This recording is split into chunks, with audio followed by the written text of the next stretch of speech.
Laskelmaa luetaan ja mitä tarkoittaa, jos on alvi enemmän vähennettävänä kuin maksettavana, mitä se ylipäätänsä se vähennys tarkoittaa.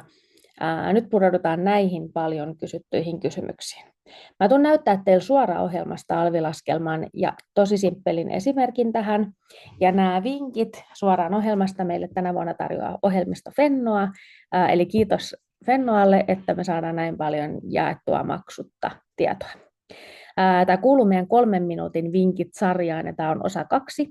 Viime kerralla katsottiin, että miten oma pääoma voi mennä miinuksella, vaikka pankkitilillä olisi rahaa, tai miten tulos voi olla miinuksella silloin.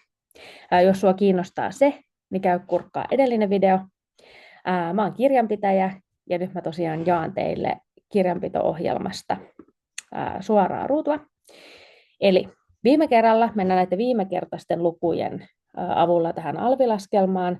Meillä oli myyntiä 1200 euroa. Siitä alvit pois, niin saadaan liikevaihto. Meillä oli ostoja, meillä oli tietokone, tämmöinen läppäri, 1500 euroa. Otettiin siitä alvit pois, meni kuluksi ja meidän tulos meni miinukselle. Niin mitä tämä nyt käytännössä tarkoittaa alvilaskelmalla?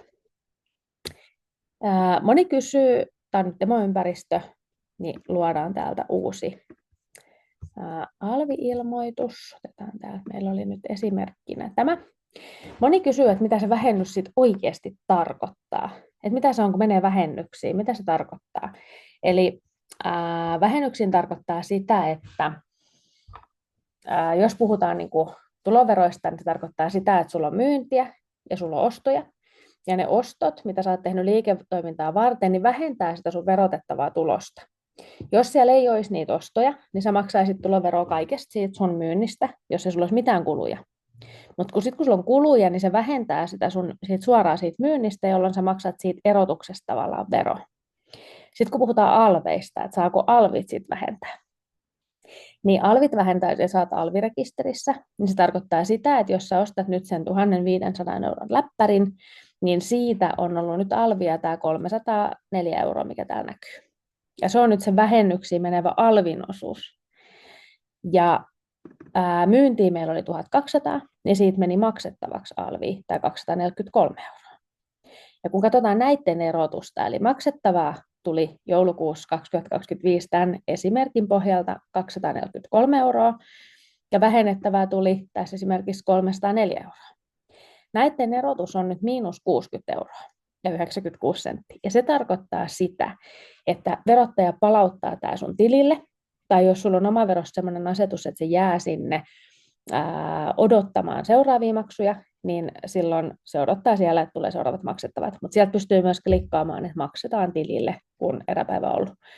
Ja tämä on nyt esimerkissä joulukuu 2025, ja oletetaan, että on kuukausi alvillinen tämä meidän demoyritys, niin tämän ilmoituksen eräpäivä on 12.2. Ja käytännössä silloin ei makseta mitään, vaan jäädään kiltisti odottaa tätä palautusta. Alvion osalta ehkä semmoinen vinkki, että jos teillä joskus käy niin, että sanotaan, että joulukuu olisikin ollut ihan huikean hyvä, ja teillä on paljon maksettavaa alvia, ja 12.2. on vasta eräpäivä, niin pitäkää huolta tammikuussa, että teillä on olemassa se raha vielä siitä hyvästä joulukuusta, koska sitten se 12.2. vasta maksettaisiin.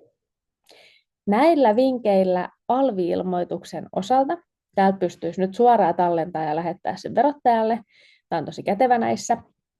Ja sitten voi mennä kurkkaan vaikka omaverosta, niin se ilmestyy sinne sitten aika pian.